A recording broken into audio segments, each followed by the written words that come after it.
आइए जी, let's start with the concept of residential status. Residential status में आपको पता ही है, हर एक पर्सन को हम इंडिविजुअल एचयूएफ है तो 3 कैटेगरी में डिवाइड करेंगे, आरओआर, आरएनओआर और एनआर। और रही बात अदर पर्संस की, हम इनको 2 हिस्सों में डिवाइड करेंगे, रेजिडेंट एंड नॉन रेजिडेंट। तो अदर पर्संस में कंपनी आ गया, फर्म्स आ गया। तो individual HUF, ROR, RNOR, NR, other persons R और एनआर।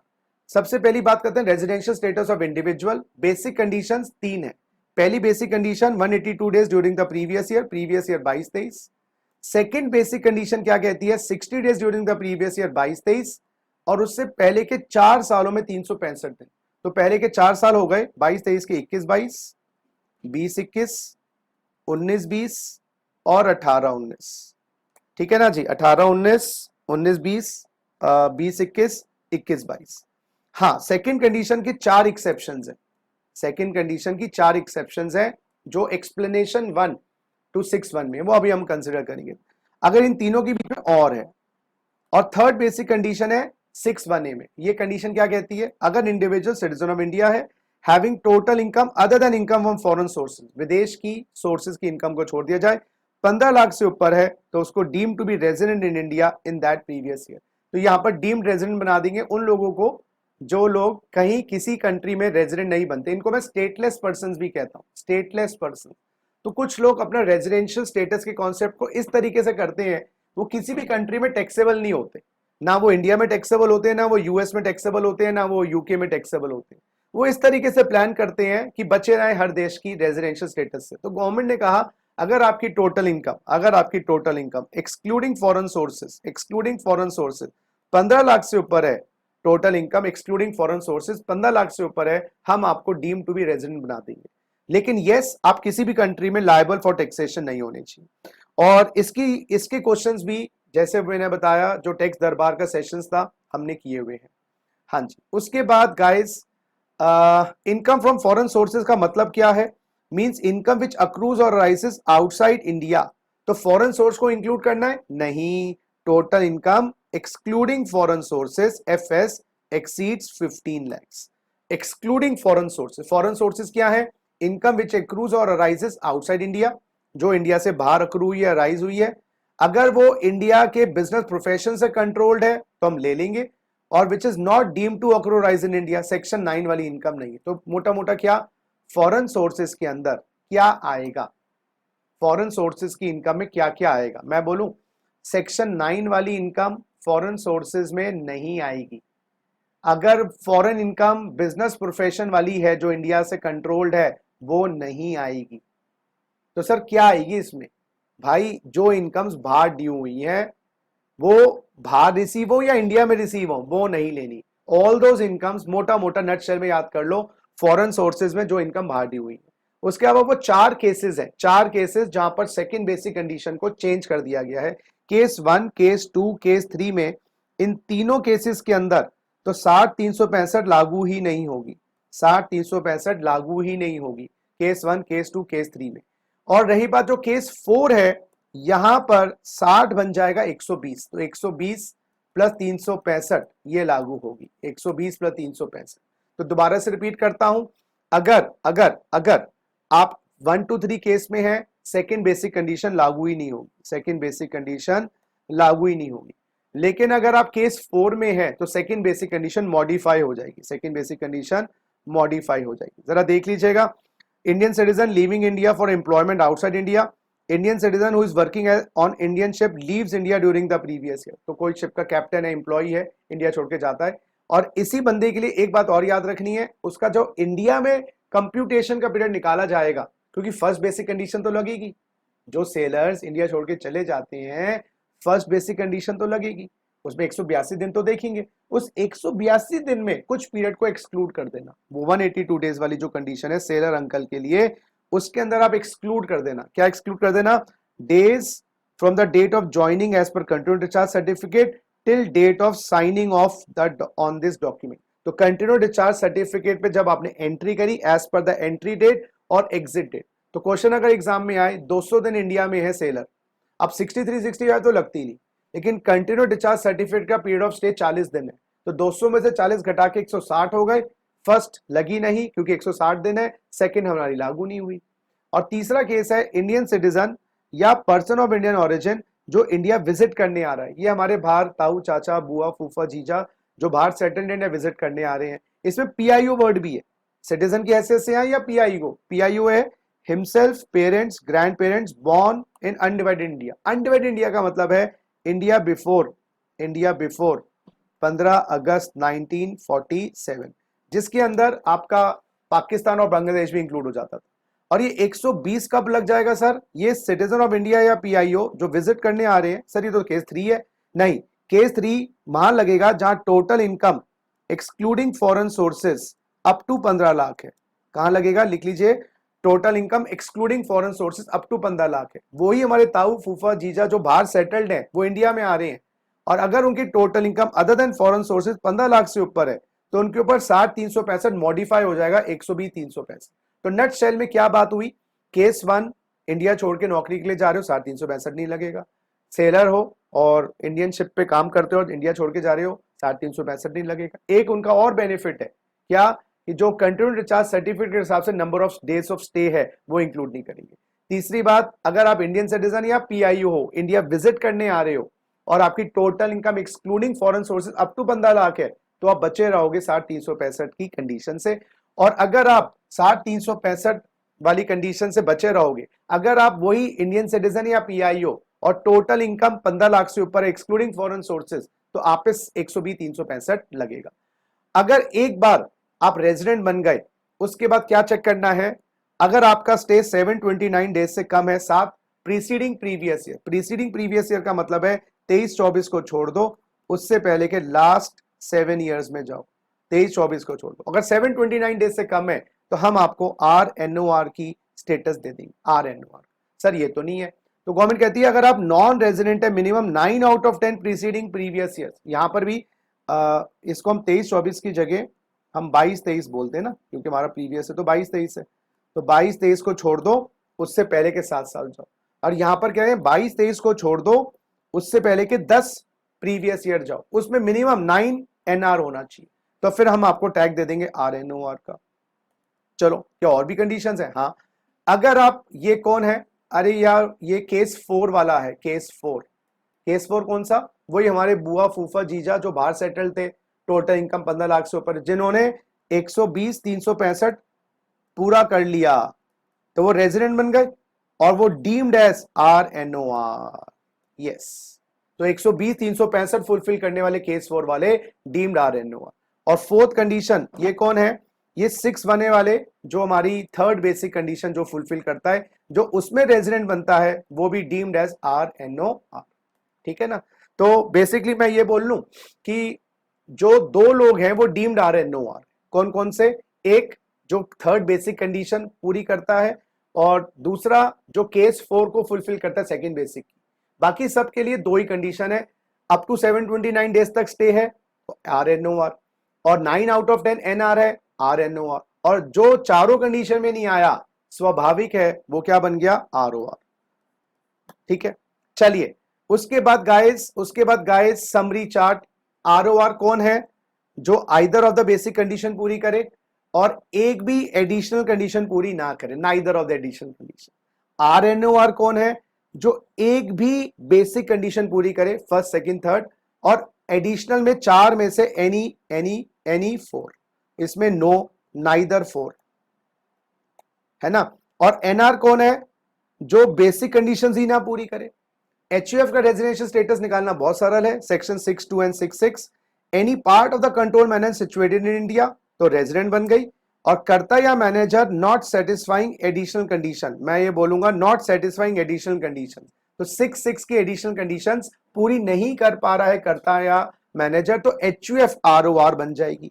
तो यहां पर एक बात ध्यान दीजिएगा, पहले तो आपको निकालना है कंट्रोल मैनेजमेंट। आपको पहले तो निकालना है कंट्रोल मैनेजमेंट। कौन से साल?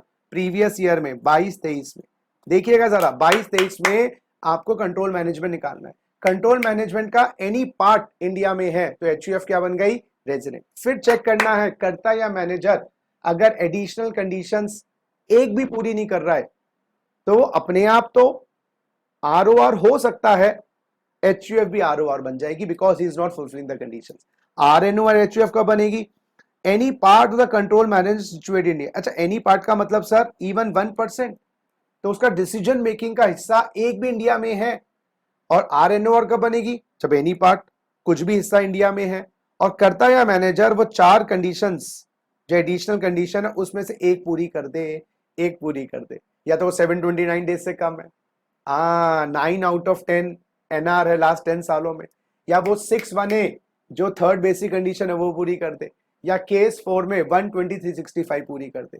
और NR कब बनेगी? HUF, no part of the control management situated in India. India में कोई कंट्रोल मैनेजमेंट का ऐसा सिचुएटेड नहीं है, यानी कि 100% control outside India, 100% control outside India, 100% control outside India. अब बात करते हैं residential status of firm, AOP and other non corporate SSC. खुशी की बात यह है इंडिविजुअल HUF में 3 हिस्से करते हैं, इंडिविजुअल HUF में 3 हिस्से करते हैं, ROR, RNOR, NR। अब AOP में, फर्म में, कंपनी में खाली R या NR।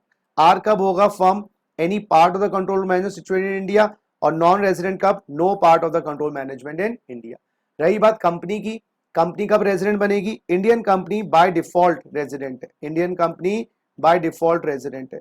फॉरेन कंपनी जब उसका पोयम इंडिया में है, place of effective management India में है, जो की मैनेजरियल डिसीजंस है, की managerial decision, major decision India में है, ठीक है ना। तो फॉरेन कंपनी का पोयम इंडिया में है तो वो रेजिडेंट। तो resident Indian company by default resident irrespective of POEM ना, इंडियन कंपनी का पोयम नहीं देखते, फॉरेन कंपनी का पोयम देखते हैं, अगर वो इंडिया में है तो it will be a resident. Non resident क्या है? फॉरेन कंपनीज जिसका पोयम इंडिया से बाहर है, ठीक है। अदर एसएससी में 2 लोग आ जाएंगे, लोकल अथॉरिटी, लोकल अथॉरिटी, और दूसरा AJP, लोकल अथॉरिटी और AJP। अदर एसएससी में 2 लोग आ जाएंगे, लोकल अथॉरिटी और AJP। अगर रेजिडेंट वही any part in India, non resident no part in India. अब सेक्शन 5 हमें टोटल इनकम कंप्यूट करने के लिए कहता है बेस्ड ऑन रेजिडेंशियल स्टेटस। अब गाइस देखिए, इंडियन इनकम तीनों के लिए टैक्सेबल है, इंडियन इनकम तीनों के लिए टैक्सेबल है। सर इंडियन इनकम क्या होती है? मैं बोलूं, सीधी सी बात है, जो ड्यू इन इंडिया या रिसीव्ड इन इंडिया, बस ये याद कर लो। जो इंडिया में ड्यू हो गई या इंडिया में रिसीव हो गई, इंडियन इनकम। तो सर फॉरेन इनकम क्या हुई? जो ड्यू भी बाहर, रिसीव भी बाहर, ड्यू भी बाहर, रिसीव भी बाहर, भारी क्राइम हुआ, भारी पकड़ा गया एक तरीके से। सर किसके लिए टैक्सेबल? गाइस एक बात याद रख लीजिएगा, अगर वो फॉरेन का बिजनेस है जो कंट्रोल फ्रॉम इंडिया है, या वो फॉरेन का प्रोफेशन है जो ड्यू रिसीव बाहर ही है, तो बाहर कोई बिजनेस है, और उस केस में ROR के लिए होगा, RNOR के लिए होगा, और ये वाला यहां पर है ऐसे, और ये वाला ऐसे है। तो अगर कोई बिजनेस बाहर है जो इंडिया से कंट्रोल था, और प्रोफेशन बाहर जो इंडिया से सेटअप था, वो ROR और RNOR के लिए फॉरेन इनकम टैक्सेबल होगी, NR के लिए नहीं होगी। और अगर अदर केस है, अदर केस का मतलब सर जैसे कोई इंटरेस्ट है, या कोई गाइस सैलरी है, गाइस कोई डिविडेंड है फॉरेन का, या कोई बिजनेस है जिसका कंट्रोल इंडिया में नहीं है, वो ROR के हाथ में टैक्सेबल होगी। सर समराइज कैसे करें? बड़ा सिंपल है, इंडियन इनकम किसके लिए टैक्सेबल? तीनों के लिए। जल्दी बोलिए, इंडियन इनकम किसके लिए टैक्सेबल? तीनों के लिए। फॉरेन इनकम NR के लिए कभी टैक्सेबल नहीं, देखो दोनों में नो है, सर ये तो याद हो गया। फॉरेन इनकम हमेशा टैक्सेबल ROR के लिए, ये भी याद हो गया। NR के लिए कभी नहीं टैक्सेबल। और business profession control setup India जब RNOR के हाथ में होगी, अदरवाइज RNOR के हाथ में फॉरेन इनकम टैक्सेबल नहीं होगी। उसके बाद लास्ट हमारा सेक्शन है इस चैप्टर का मोटा मोटा, that is section 9, incomes deemed to accrue or arise in India. Deemed to accrue or arise in India का मतलब है they are deemed as Indian incomes, they are deemed as Indian incomes. Indian income उनको मान लिया जाएगा, और Indian income मानते ही वो कहां टैक्सेबल हो जाएंगी? इंडिया में। इंडियन इनकम मानते ही वो इंडिया में टैक्सेबल हो जाएंगी। अब इसमें कितनी इनकम्स हैं सर सेक्शन 9 के अंतर्गत? सेक्शन 9 में देखेंगे गाइस, अप्रोक्सीमेटली 10 इनकम्स हैं, अप्रोक्सीमेटली 10 इनकम्स हैं जिनको मान लिया जाएगा। ये इसलिए किया गया है, government doesn't want any controversy. तो डीमिंग फिक्शन वहां लगाया जाता है जहां पर गवर्नमेंट को लगता है वाद विवाद ज्यादा होगा।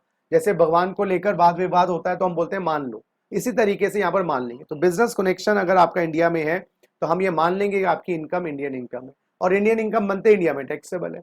एक कॉन्सेप्ट आया है, significant economic presence of non resident India shall constitute business connection in India. तो सिग्निफिकेंट इकोनॉमिक प्रेजेंस अगर आपका इंडिया में है तो सिग्निफिकेंट इकोनॉमिक प्रेजेंस कर रहे हो बाहर से एक्टिविटी, समझ रहे हो। लेकिन अगर SEP है, सिग्निफिकेंट इकोनॉमिक प्रेजेंस है, SEP, तो हम आपकी इनकम को इंडिया में इंडियन इनकम बना देंगे। तो बाहर से बैठे बैठे इंडिया से कमा रहे हो तो उसको सिग्निफिकेंट इकोनॉमिक प्रेजेंस मानेंगे। कब कब कब? अगर 2 करोड़ से ऊपर की जो पेमेंट्स है आपको मिलती है। सर ये क्या कर रहा है? Transaction respect of goods, services और property carried out by non-resident with any person in India, including provision of download of data or software in India, if the aggregate of payment arising from such transaction or transactions during the previous year exceeds 2 crores। तो बाहर से कोई आपको जैसे वो आपके games होते हैं, ऑनलाइन गेम्स होते हैं, ऑनलाइन सॉफ्टवेयर आपको दे रहे हैं, बाहर से वो आपको गुड्स और सर्विसेज बेच रहे हैं। तो transaction in respect of goods, services और प्रॉपर्टी कैरीड और बाय नॉन रेजिडेंट। तो सिग्निफिकेंट इकोनॉमिक प्रेजेंस का कॉन्सेप्ट नॉन रेजिडेंट्स, क्योंकि अब ऑनलाइन का जमाना है, पहले फिजिकल होता था। तो फिजिकल में हम बिजनेस कनेक्शन कब मानते थे? जब इंडिया में परमानेंट एस्टैब्लिशमेंट होता था। हम जनरली बिजनेस कनेक्शन कब मानते हैं? जब परमानेंट एस्टैब्लिशमेंट इंडिया में है किसी भी नॉन रेजिडेंट का। परमानेंट एस्टैब्लिशमेंट का मतलब कोई ब्रांच है इंडिया में, उसकी कोई उसकी सब्सिडरी कंपनी है इंडिया में, तो हम उसको बिजनेस कनेक्शन मानते थे क्योंकि वो फिजिकल कॉन्सेप्ट था। लेकिन लास्ट के 5-6 सालों में आपने देखा होगा अब इंडिया में बिना ब्रांच खोले ही ऑनलाइन आप कमा सकते हो पैसा, या इंडिया में बिना सब्सिडी कंपनी बनाए काम कर सकते हो, लेकिन कमा तो इंडिया में से रहे हो। तो उसको हम कहते हैं बिजनेस कनेक्शन में तो आएगा नहीं, क्योंकि बिजनेस कनेक्शन के लिए इंडिया में परमानेंट एस्टैब्लिशमेंट होना चाहिए, कोई ब्रांच फिजिकल होना चाहिए। तो ये उन ट्रांजेक्शन को पकड़ने की कोशिश है SEP के अंदर, जो ऑनलाइन ट्रांजेक्शन है बाहर से बैठ के कमा रहे हो, लेकिन उसके लिए पेमेंट 2 करोड़ से ऊपर हो। जो छोटा मोटा है हम उसको SEP मानकर बिजनेस कनेक्शन में नहीं डालेंगे। या कोई आप इंडिया में कोई बाहर का व्लॉगर है या बाहर का यूट्यूबर है और उसके सब्सक्राइबर्स इंडिया से 3 लाख से ऊपर के हैं, तो हम कहेंगे कि आपकी जो प्रोपोर्शनेट अमाउंट ऑफ इनकम है, कुछ significant economic presence in India आपका है। तो बेसिकली क्या कॉन्सेप्ट है सर, एक बार दोबारा रिपीट करो। देखो जी, बिजनेस कनेक्शन इन इंडिया अगर आपका है तो हम आपकी इंडियन इनकम मानते हैं। बिजनेस कनेक्शन का मतलब होता है परमानेंट एस्टैब्लिशमेंट इन इंडिया, कोई ब्रांच है, कोई एजेंसी है, कोई सब्सिडी कंपनी है। लेकिन जब से ऑनलाइन का काम स्टार्ट हुआ है तो अब इंडिया में ब्रांच या सब्सिडी कंपनी खोलनी नहीं पड़ती। पहले अगर होती थी तो पकड़ लेते थे बिजनेस कनेक्शन मानकर। तो SEP को भी अब बिजनेस कनेक्शन माना गया है अगर एग्रीगेट पेमेंट्स बाहर वाले नॉन रेजिडेंट को 2 करोड़ से ऊपर मिल रही है। ये download of data, software, cloud services, ये सब होता है। गूगल वाले है ना, इसमें गूगल आ गया, फेसबुक आ गया, या कोई बाहर का जो सब चैनल है कह लीजिए, या ब्लॉगर है या यूट्यूब चैनल है, subscribers users in India 3 lakh से ऊपर, इस बात को याद रखिएगा। हाँ, वो फर्क नहीं पड़ता, SEP माना जाएगा। एग्रीमेंट आपका इंडिया में हुआ था, नहीं हुआ था, आपका इंडिया में प्लेस ऑफ बिजनेस है नहीं है, कोई फर्क नहीं पड़ता, आपने इंडिया में रेंडर करी है सर्विस या नहीं, वो प्रोपोर्शनेट अमाउंट आपका SEP मानेंगे। ठीक है। उसके बाद guys, property asset of source अगर इंडिया में सिचुएटेड है, इंडियन इनकम मानी जाएगी। तो इंडिया में बैंक अकाउंट है, इंडिया में FD है, इंडिया में गाड़ी किराए पे चलाते हो, इंडिया में मकान किराए पे देते हो, वो इंडियन इनकम है। Income from capital asset situated in India, उसके कैपिटल गेन, इंडिया की जमीन बेच दी, इंडिया की लैंड बेच दी, इंडिया के शेयर्स बेच दिए, तो कैपिटल गेन भी इंडिया का माना जाएगा। अगर इंडिया में नौकरी कर ली है आपने, तो वो भी जो आप नौकरी करके कमा रहे हो पैसा, वो इंडियन इनकम माना जाएगा। अगर आप इंडियन सिटीजन है, गवर्नमेंट ऑफ इंडिया से आपको आउटसाइड इंडिया काम करने पे पगार मिलती है, तो इसके अंदर हमारे डिप्लोमेट्स आ गए, इंडियन डिप्लोमेट्स जो USA में, UK में काम करते हैं, वो उनकी जो सैलरी है, सैलरी की बात कर रहे हैं यहाँ पर, वो इंडियन इनकम मानी जाएगी। लेकिन अच्छी बात ये है 10 क्लॉज 7 के अंतर्गत अलाउंसेस और परकेसेट उनके एग्जेम्प्ट रहेंगे। तो उनकी बेसिक सैलरी टैक्सेबल होगी, बेसिक सैलरी टैक्सेबल होगी इंडिया में, उनका बोनस टैक्सेबल होगा, उनका कमीशन टैक्सेबल होगा, ये बात याद रखनी है। उसके बाद 6th आइटम है डिविडेंड फ्रॉम इंडियन कंपनी। अगर आपको इंडियन कंपनी से डिविडेंड मिलता है, डीम्ड एज इंडियन इनकम। अगर interest, royalty, fee for technical services government of India से मिलती है, that is also treated as Indian income. इसमें गवर्नमेंट ऑफ इंडिया पैसा कहाँ इन्वेस्ट करे कोई मतलब नहीं है, चाहे ईरान के प्रोजेक्ट में लगाए या इंडिया के प्रोजेक्ट में गवर्नमेंट ऑफ इंडिया लगाए। अगर government of India interest, royalty, fee for technical services दे रही है, तो प्राप्तकर्ता के हाथ में इंडियन इनकम आनी जाएगी। अगर interest, royalty, fee for technical services resident से मिले, और लेकिन वो पैसा रेजिडेंट ने बाहर कमाने के लिए लिया है या बाहर बिजनेस प्रोफेशन के लिए लिया है, फिर बात अलग है। ये बात याद रखिएगा, अगर रेजिडेंट से मिला है वो उसको बाहर यूटिलाइज करेगा बिजनेस प्रोफेशन के लिए, इनकम कमाने के लिए, तो उस रॉयल्टी को फी फॉर टेक्निकल सर्विसेज को इंटरेस्ट को इंडियन इनकम माना नहीं जाएगा। Interest royalty fee for technical service non resident से मिले, नॉन रेजिडेंट से मिले, तो अगर किसी को interest royalty fee for technical service non resident से मिले तो एक बात ध्यान दीजिएगा, यहाँ पर वो पैसा नॉन रेजिडेंट ने इंडिया के बिजनेस प्रोफेशन में लगाया हो जब ही सेक्शन 9 लगेगा। अगर किसी और पर्पस के लिए लगाया है तो रेसिपिएंट के हाथ में सेक्शन 9 लागू नहीं हो। यहाँ पर एक gift of money paid outside India by resident to non resident to foreign company. अगर पैसे की गिफ्ट करते हो आउटसाइड इंडिया, पैसे की गिफ्ट करते हो आउटसाइड इंडिया, कौन गिफ्ट कर रहा है? Resident, like Sachin Tendulkar. किसको कर रहे हैं? नॉन रेजिडेंट को, लाइक ब्रायन लारा। और कहां दे रहे हैं? Outside India. तो सचिन तेंदुलकर बाहर ब्रायन लारा को गिफ्ट करते हैं, तो उस केस के अंदर हाँ ऑब्वियसली अगर रिलेटिव्स का कॉन्सेप्ट है हम उसकी बात नहीं करेंगे, वो तो स्पेशल सर्कमस्टांसेस है। तो गिफ्ट ऑफ मनी अगर आउटसाइड इंडिया करता है रेजिडेंट नॉन रेजिडेंट डीम्ड किसके लिए? इंडियन इनकम नॉन रेजिडेंट के लिए, ठीक है। और सेक्शन 7 कहता है these income will be deemed to be received in India. ऊपर वाली सेक्शन 9 क्या कहता है? Deemed to be due in India. और गाइस सेक्शन 7 क्या कहता है? Deemed to be received in India. इनको मान लेंगे इंडिया में रिसीव हो गई, तो मान लेंगे तो इंडियन इनकम बन जाएगी, तीनों के लिए टैक्सेबल हो जाएगी। क्या? एम्प्लॉयर अगर 12% से ऊपर आरपीएफ में कंट्रीब्यूट करे, याद करो एम्प्लॉयर अगर 12% से ऊपर कंट्रीब्यूट करे, सैलरी कौन सी लेते हैं यहाँ पर? एक्स सैलरी का मतलब वही 3 आइटम जो एचआरए में लिए गए थे। या इंटरेस्ट अगर 9.5% से ऊपर का क्रेडिट होता है, या एम्प्लॉयर एनपीएस में कंट्रीब्यूट करता है, ये सब आपकी डीम्ड इनकम मानकर ग्रॉस सैलरी में जोड़ दिया जाता है। हो गया जी रेजिडेंशियल स्टेटस भी आप लोगों का।